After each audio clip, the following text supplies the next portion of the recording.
سے کسی نے پوچھا ہے میرا بھائی لاہور سے وزٹ ویزے پر مکہ آ رہا ہے تو اس پر عمرہ لازم ہوگا،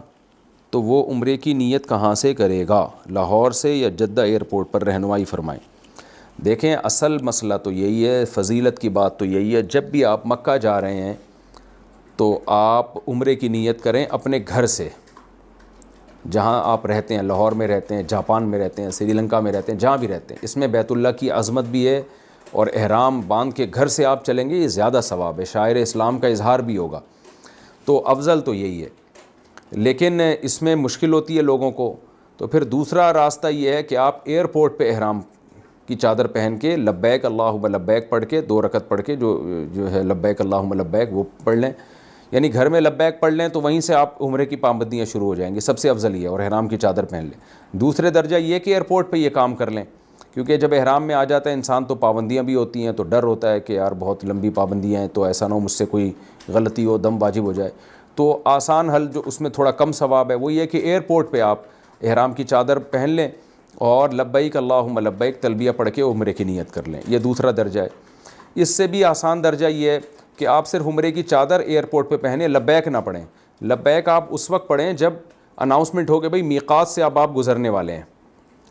جہاز میں جب بھی کوئی جہاز جدہ جاتا ہے نا تو اناؤنسمنٹ ہوتی ہے کہ جو عمرہ کرنے والے ہیں وہ نیت کر لیں، تو پھر میقات سے پہلے پہلے لبیک پڑھ لیں۔ چادر اس لیے پہلے باندھ لیں کہ وہاں پھر جہاز میں موقع نہیں ملتا چادر باندھنے کا، تو یہ تیسرا درجہ ہے نا، یہ بھی بہترین بات ہے، تھوڑا نسبتاً کم ثواب ہے۔ چوتھا درجہ یہ ہے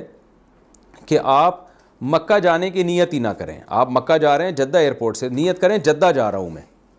یہ مکہ جانے کی اگر نیت کریں گے تو میقات سے پہلے بہرحال لبیک اللہم لبیک تلبیہ پڑھ کے عمرے کی نیت کرنی پڑے گی۔ اگر آپ نے میقات بغیر احرام کے یعنی بغیر تلبیہ پڑھے کراس کر دیا تو دم واجب ہو جائے گا آپ کے اوپر، تو اس لیے